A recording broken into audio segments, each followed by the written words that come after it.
თან არის ღმერთი.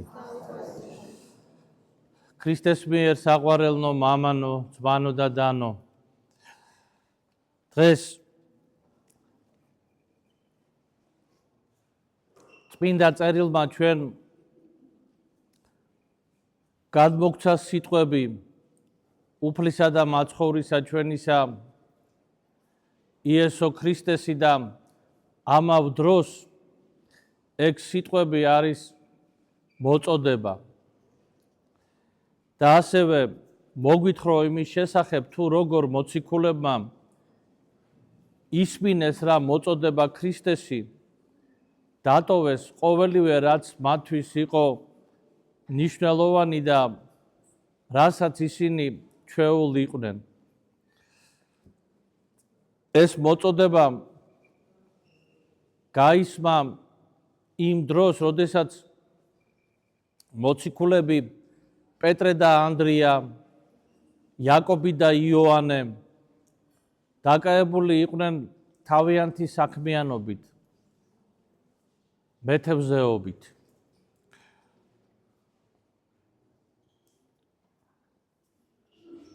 ეს საქმიანობა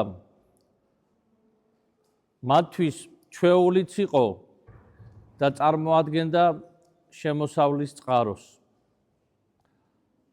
ყოველი თევზი მათთვის იყო მნიშვნელოვანი ფინანსური თუ მატერიალური რესურსი. და ამით, ამ საქმიანობით არა მხოლოდ ისინი ირჩენდნენ თავს, არამედ თავს ირჩენდა მთელი მათი ოჯახიც, ანუ მშობლების ოჯახიც. იმიტომ რომ წმინდა წერილი ბრძანებს, რომ მოციქული იაკობი და იოანე მამასთან ერთად, ზებედესთან ერთად იყვნენ გასულები სათევზაოდ. და ისმინეს რა მოწოდება ქრისტესი მომდევდი მე, დაუტევეს ყველაფერი, რაც მათთვის იყო ძვირფასი, მნიშვნელოვანი, ჩვეული, ყოველივე დაუტევეს და გაყვნენ ქრისტეს. წმინდა წერილში არის შემდგომ უკვე წერილი, ესე იგი მაცხოვრის სიტყვებს გვეუბნება, რომ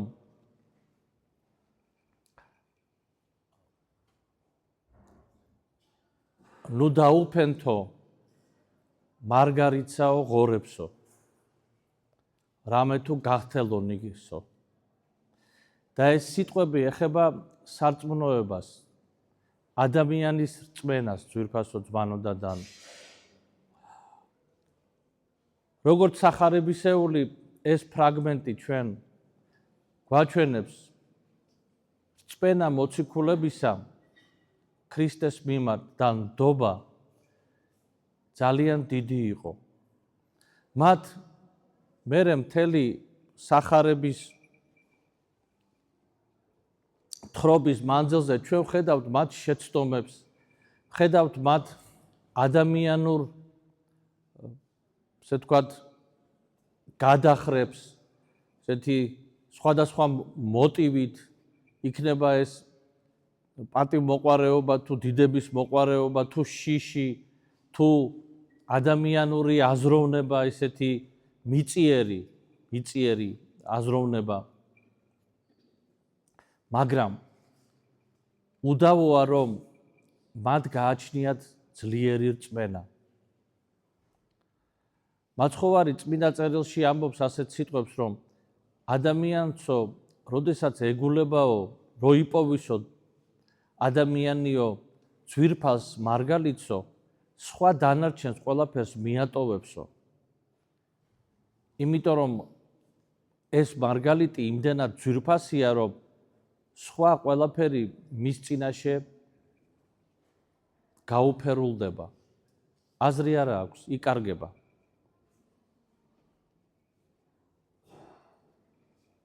ცხოვრებაშიც ასეა, ხო, რაღაც უკეთესი, ნებისმიერი უკეთესი ნივთი თუ მდგომარეობა მნიშვნელობას აკარგინებს ჩვენთვის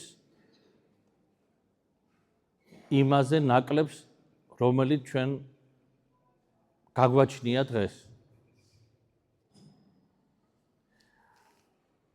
და აი მოციქულებისათვის ეს მარგალიტი, რომლის წინაშეც ყველაფერი გაუფერულდა, რომლის წინაშეც ყველაფერმა დაკარგა აზრი, თუნდაც იმ სარფიანმა თევზის ჭერამ თუ მათ ურთიერთობამ თავიანთ ოჯახის წევრებთან, აი მოციქულებისათვის ეს არის სარწმუნოება.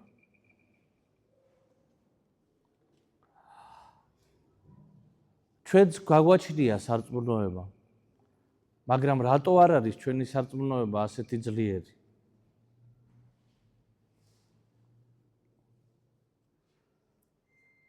რატომ ვერ ვახერხებთ ჩვენ თუ ქრისტეს მთელი ჩვენი არსებით ვერ შეუდგებით, თუნდაც რატო ვერ ვახერხებთ, რომ ჩვენი აზროვნება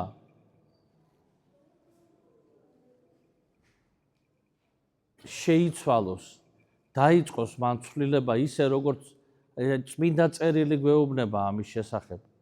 აი წმინდა წერილის მიხედვით დაიწყოს ჩვენმა გონებამ აზროვნება და ჩვენმა გულმა ასეთი სურვილები გამოთქვას, როგორც წმინდა წერილშია. სურვილები არ განკითხვის, სურვილები მიტევების, სურვილები მოწყალების, სურვილები მიტევების,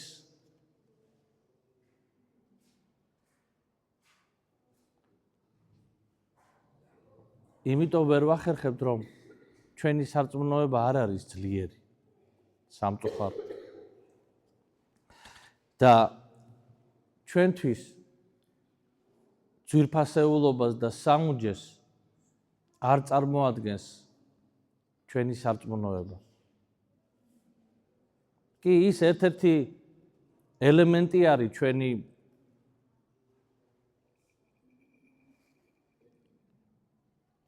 შინაგანი ცხოვრების, თქვათ, ისეთივე შეიძლება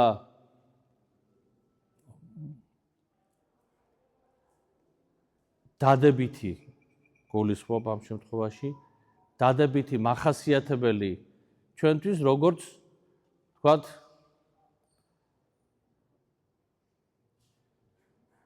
დაახლოებით შეიძლება უტრირებულად გამომდის, მაგრამ აი როგორც სპორტის გულშემატკივრება.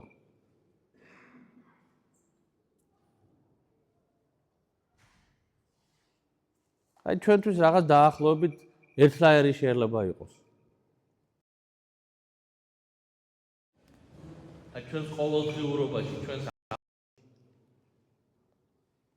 შეიძლება ისე ცოტა მეტი, თქვათ, მას ჰქონდეს პრიორიტეტი, თუ თქვათ ჩვენ მას განათლების საფეხურზე დავაყენებთ მასთან ერთად. და მივიჩნევთ მის საჭიროებას. ასეთივე მნიშვნელობისა და ასეთივე სიძვირფასის არის.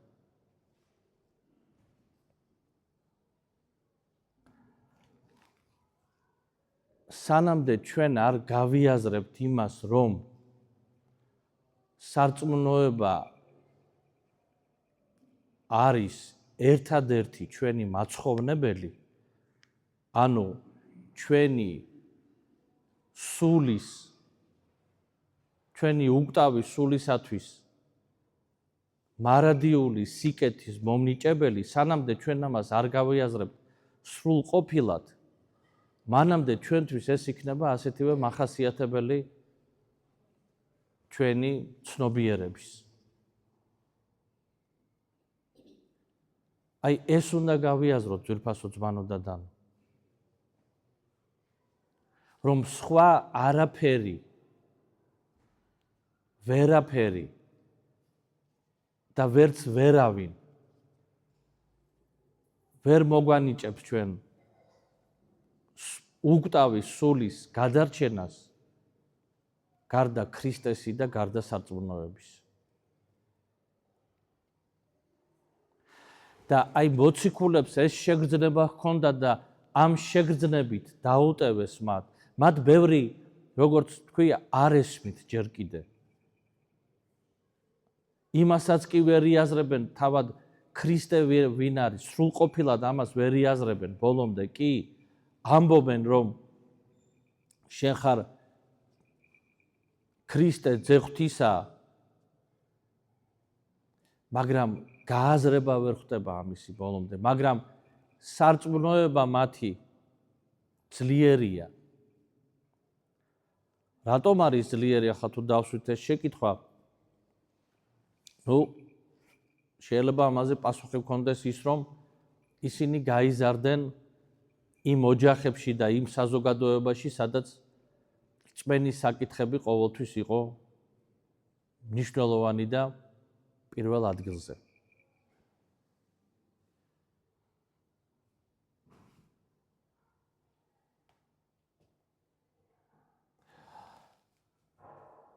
აი ამას დავაკვირდეთ ძვირფასო ძმანო და დანო.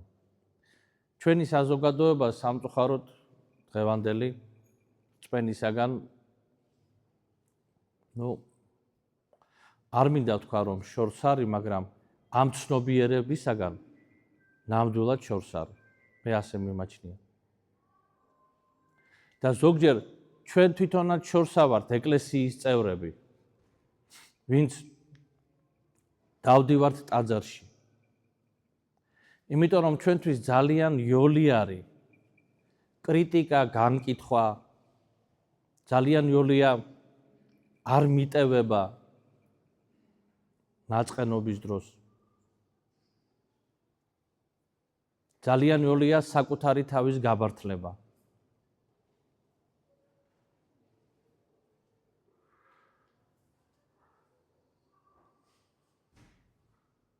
მე სულ მიკვირს ზოგჯერ სოციალურ ქსელში, როდესაც შევხვდები, თქვა ისეთ პოსტს, რომელიც არის დაწერილი ადამიანის მიერ, რომელიც არის ეკლესიის წევრი. წმინდა წერილი პირდაპირ გვეუბნება ჩვენ, თუ ვინმე შენო შეგცოდაო, მიდი და მას უთხარიო. თუ ვერ გაიგოვო, მიდი 2 ან 3-თან ერთადო. თუ ესეც ვერ გაიგოვო, მაშინ კრებულთან ერთად უთხარიო მას. ესეც თუ ვერ გაიგოვო, მაშინ იყოს ის შენთვის როგორც ცოდვილიო და წარმართიო.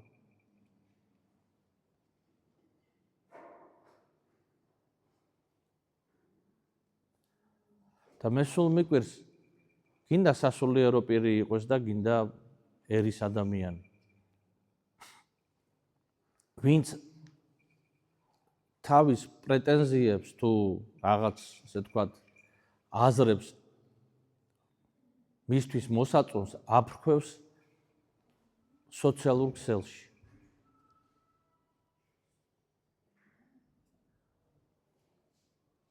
შტაბეჭდილება მრჩება, რომ საკუთარი თავის წარმოჩენის გარდა ამას სხვა არანაირი მიზანი არ გააჩნია.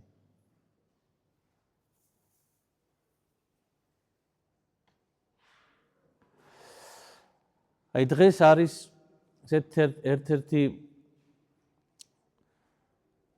წმინდანის ეკლესიის წევრის ხსენება, არქიმანდრიტ იუსტინე პოპოვიჩის. სერბის საოცარი ცხოვრების და ბიოგრაფიის მქონე ადამიანია ეს წმინდანი ის ცხოვრობდა მე-19 საუკუნის დასასრულსა და მე-20 საუკუნის პირველ ნახევარში გარდაიცვალა 1978 წელს. ანუ ესე ვთქვათ მესამე მეოთხედში მე-20 საუკუნისა. ადამიანმა რომელსაც ჰქონდა ძალიან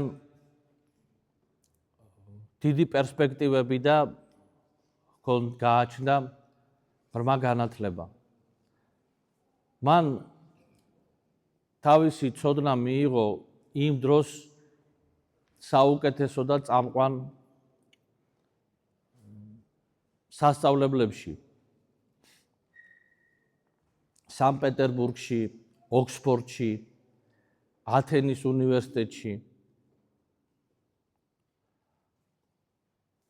მოესწრო ორ მსოფლიო ომს. მან კარგად იცოდა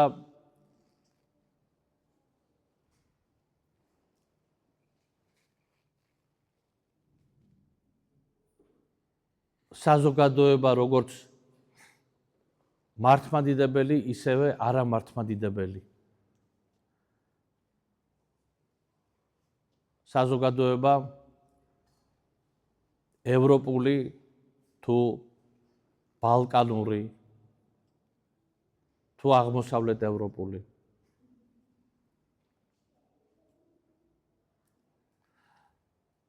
და რაც თავარია ის ძალიან ღრმად ხედავდა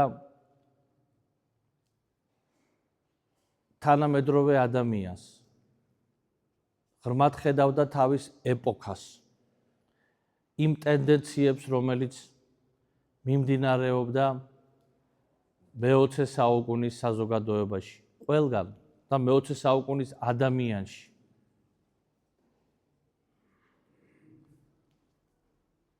ეს ტენდენციები სადღაც მეტი იყო, სადღაც ნაკლები იყო. მაგრამ ადამიანისათვის, რომელსაც ჰქონდა ღრმა თეოლოგიური და ფილოსოფიური აზროვნება, ეს ყველაფერი იყო თვალნათელი.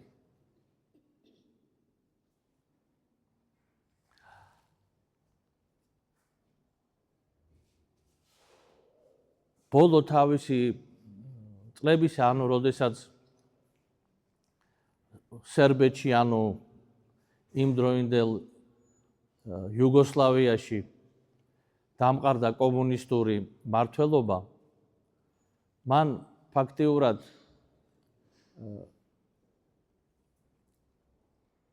ბოლო წლები, ანუ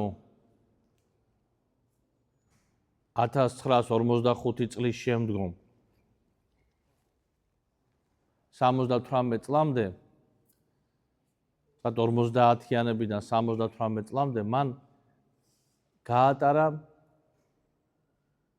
ერთ-ერთ მცირე მონასტერში, ჩელიეს მონასტერში. მას აკრძალული ჰქონდა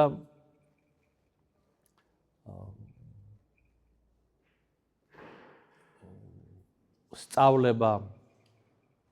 მანამდე ის იყო საღვთისმეტყველო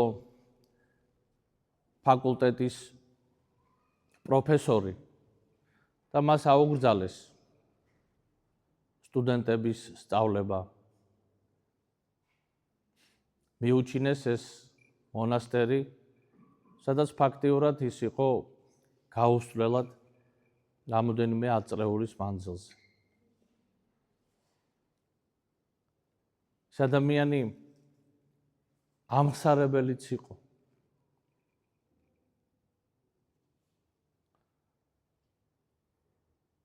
და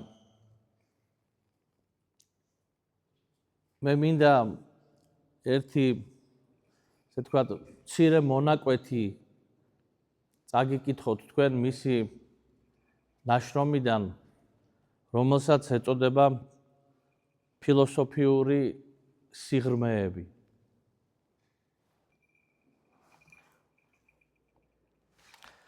როგორ ახასიათებს ის თანამედროვე ადამიანს? ეს ადრეული ნაშრომი არის, ეს არ არის თქვათ ნაშრომი, რომელიც დაიწერა ესე ვთქვათ, როდესაც ის იყო იძულებით ჩაკეტილობაში. ანუ ვერ ვიტყვით ეს, რომ ეს ნაშრომი არის რაღაცა ესეთი განაწყენებული ან პესიმიზმით შეპყრობილი ადამიანისა. ეს არის 30-იანი წლების ნაშრომი.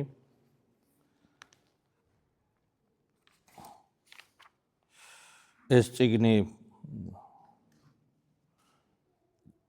2005 წელს გამოიცა. და რას ამბობს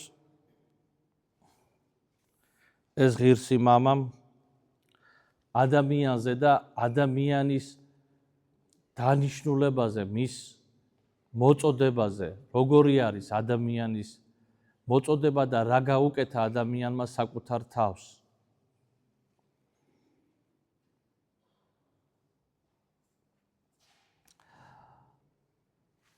ნაშრომი, რომელიც მე მიკავია, ეს ანუ რუსულ ენაზეა და მე პირდაპირ თარგმანით შევეცდები რომ გადმოგცეთ. მსგავსება ადამიანური ბუნებისა, ღვთაებრივი მსგავსება ადამიანური ბუნებისა,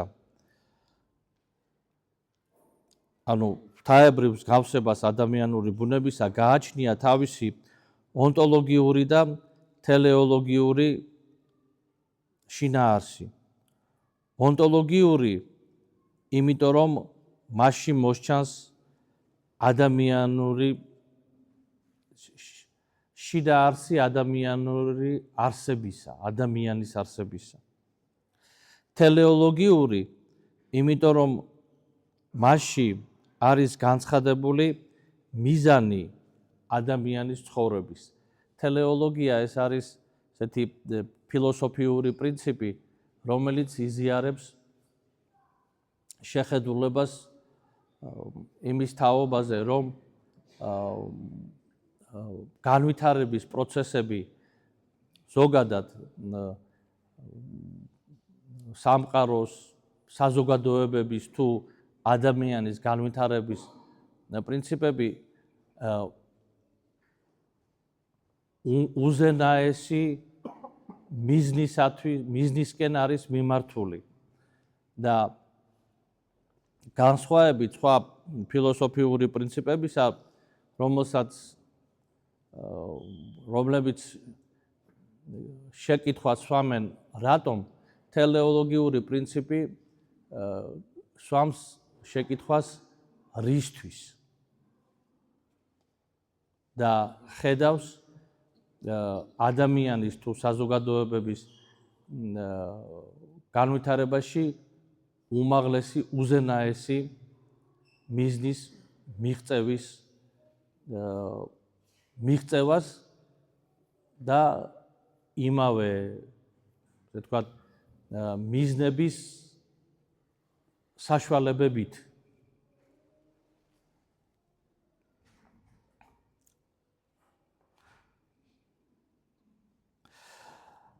ანუ თელეოლოგიური შინაარსი, იმიტომ რომ მასში არის ნაჩვენები მიზანი ადამიანის ცხოვრებისა, ღმერთი მთელი თავისი ღვთაებრივი სრულყოფილებით.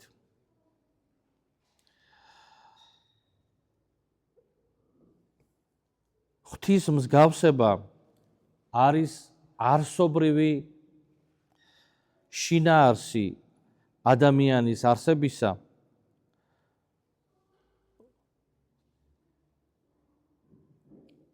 რომლის შესაძლებლობითაც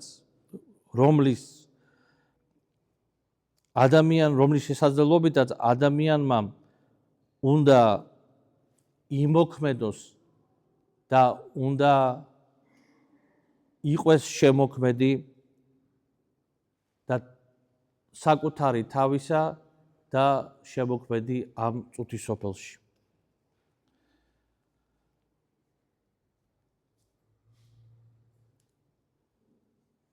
ადამიანის არსებაში ღმერთი არის პირველი, ხოლო ადამიანი არის მეორე.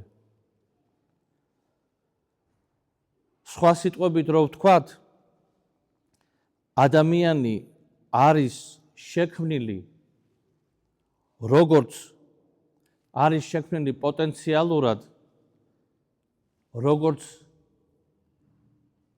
განმხრთობილი არსება.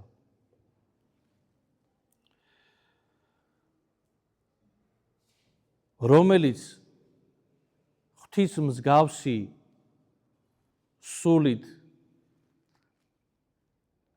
წამზღვანებული თავის მიზნად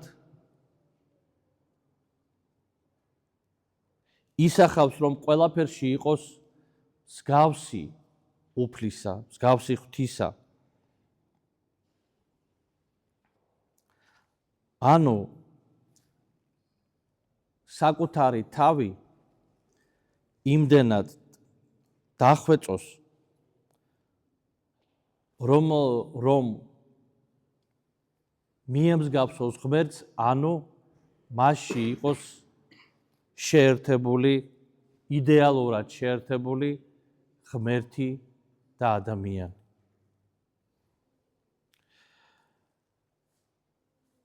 ანუ იდეალურად შეუერთეს ღმერთს, განიმხრთოს, არა ბუნებრივად, რასაც ქვია, არა ბუნებითად, არამედ მადლით. აქ მადლზეა საუბარი, ძვირფასო ძმანო და დანო.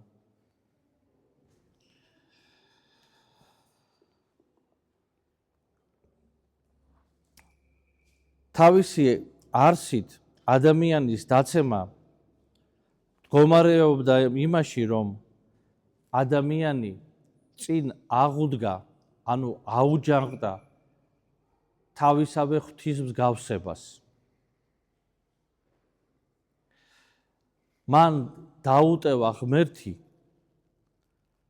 და ყველაფერი დაიყვანა მატერიამდე, ანუ დაიყვანა ადამიანამდე.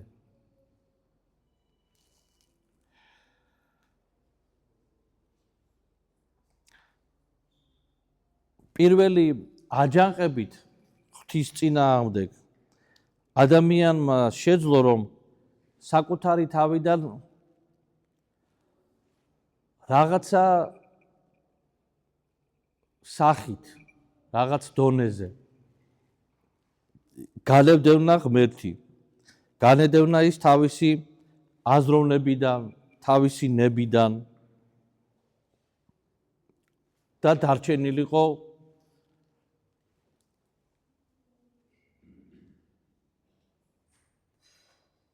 ისეთ სიტყვას ხმარობს. გომინიზმი, მის მიერ თვითონ ღირსი მამის მიერ, ესე ვთქვათ, გამოყენებული არის ეს ტერმინი და ნიშნავს, რომ ასე უწოდ ჩვენ კიდე ასევე ხმარობთ ანთროპოცენტრიზმს. არა მის ხმარობს ამ სიტყვას გომინიზმს, ჰომოდან გამომდინარე, ანუ ადამიანი, რომ ადამიანი დარჩენილიყო ადამიანად, ანუ ადამიანურობასთან, თავის ადამიანურობასთან. ხოლო აი თავის ანთროპოცენტრიზმთან დარჩენილიყო. ადამიანურობა სწორად უნდა გავიგოთ ამ შემთხვევაში ეს არ არის ადამიანურობა ღმერთთან ერთად, არამედ ანთროპოცენტრიზმი, სადაც მხოლოდ ადამიანი იგულისხმება.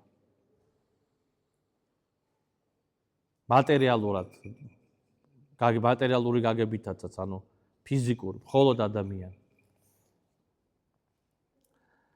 და დარჩენილიყო მხოლოდ ჰუმანიზმთან.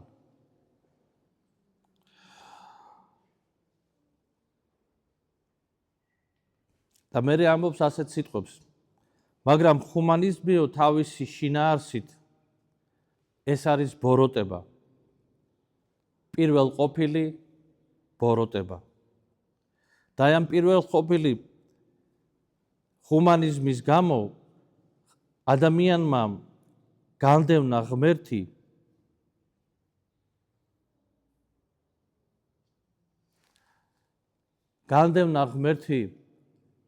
ანუ ზეადამიანურ სფეროებში და დარჩა მხოლოდ და მხოლოდ საკუთარ თავთან. მაგრამ მას არ შეეძლო ბოლომდე სრულად საკუთარი თავის ღმერთის გარეშე განცდა. უღმერთო, ანუ ადამიანს არ შეუძლია რომ სრულად უღმერთოდ იგრძნოს თავი.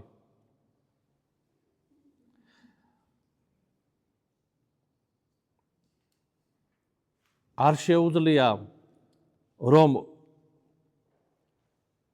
სულის ღვთის მსგავსება სულისა გაანადგუროს. და ეს თავისი მისწრაფება მან გადაიტანა მისწრაფებაში ჰუმანიზმისკენ, უსასრულო ცოდნისკენ, უსასრულო პროგრესისაკენ, უსასრულო არსებობისაკენ. ამ მისწრაფებებში გადაიტანა ადამიანმა და დღეს თუ შევხედეთ, მართლაც ასე არის. ადამიანი სულ უფრო და უფრო მეტად ცდილობს, რომ დაიხვეწოს ტექნიკურად თუ სხვადასხვა სფეროებში მეცნიერებისა და რაც თავარია, ის ცდილობს მოიპოვოს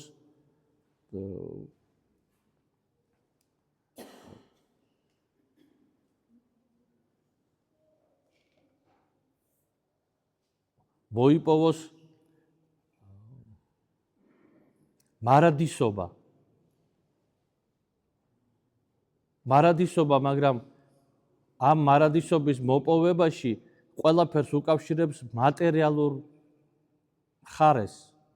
მეცნიერულად უნდა მას ჰქონდეს ეს უკტავება.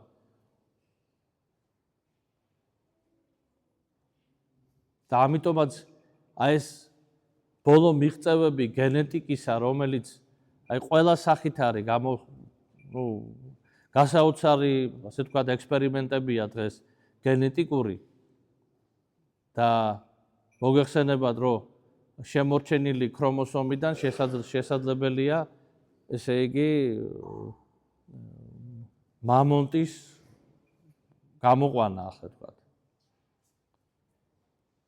მაგრამ და ეს თავისთავად ადამიანისაც შეიძლება ნებისმიერი ადამიანის გამეორება, ასე ვთქვათ, და მეცნიერებამ ამ მხრივ ძალიან დიდი ნაბიჯები გადადგა. და ეს ზუსტად ეს არის მისწრაფება ადამიანის სულისა უკტავებისკენ, მაგრამ ყველაფერი გაამატერიალურა ადამიანმა, იმიტომ რომ ღმერთს დევნის თავისი გონებიდან და თავისი გულიდან. ღმერთს დევნის. მას არ სურს ღვთის წინაშე პასუხისმგებლობის აღება თანამედროვე ადამიანს.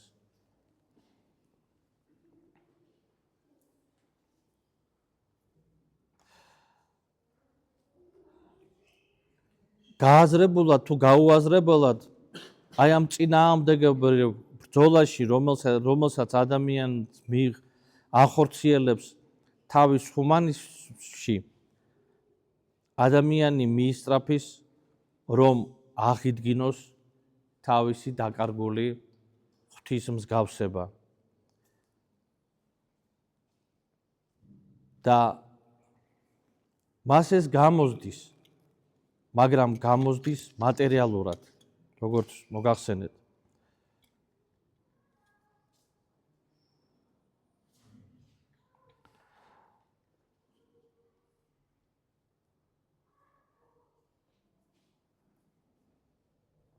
და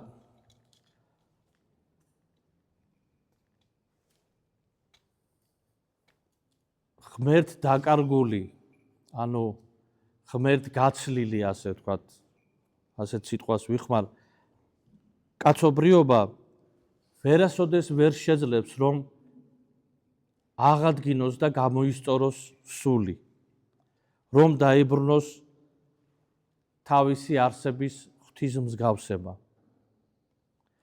და ეს არის ტრაგედია კაცობრიობისა, რამე თუ ეს არის ნოსტალგია ადამიანის სულისა, რომელიც ღაღადებს ღმერთ კაცზე, ანუ ქრისტეზე.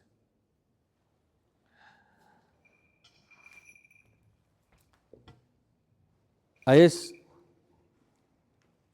რაც მოგახსენეთ, ეკუთვნის აი ამ ღირს და ღმერთშემოსილ მამას,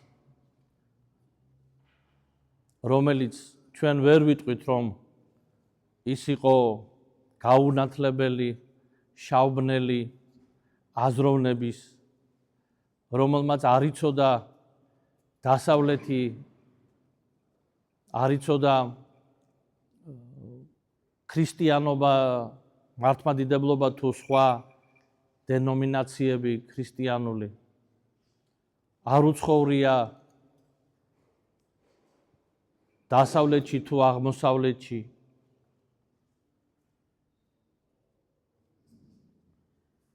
ეს არის სიტყვები მორწმუნე, ღრმად მორწმუნე ადამიანისა, რომელიც გლოვობს კაცობრიობას. ის კაცობრიობას კი არ განიკითხავს. ის გლოვობს თანამედროვე ადამიანს. მას აქვს დანახული და გააზრებული თანამედროვე ადამიანის ავადმყოფობა და ტრაგედია.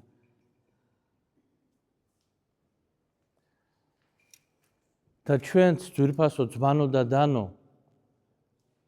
დავინახოთ, ღმერთ ვთხოვოთ, რომ მან ჩვენ დაგვანახოს ჩვენი სული, ჩვენი გული, ჩვენი გონება, დაგვანახოს არა ფიზიკურად და რაღაცა ისეთი შტაბეჭდილებებით თუ რაღაცა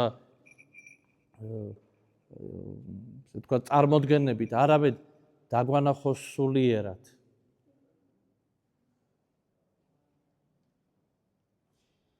როგორი ცოდვის და ღვთისაგან დაშორების სიღრმეებია ჩვენს გულში და სულში დღეს, ჩვენ საზოგადოებაში.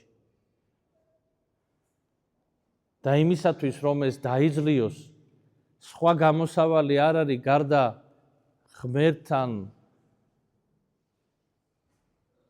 კავშირისა, მუდმივი, ძლიერი კავშირისა, აი ამას უნდა ვეძიებდეთ, რომ აღვადგინოთ თავი ადამიანები იმ შინაარსით, რა შინაარსითაც ღმერთმა შექმნა ჩვენ.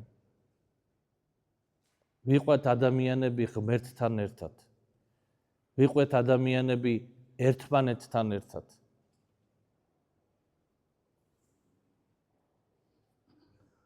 ღმერთმა ყველა ჩვენგანში განამტკიცოს წმენა ქრისტესი და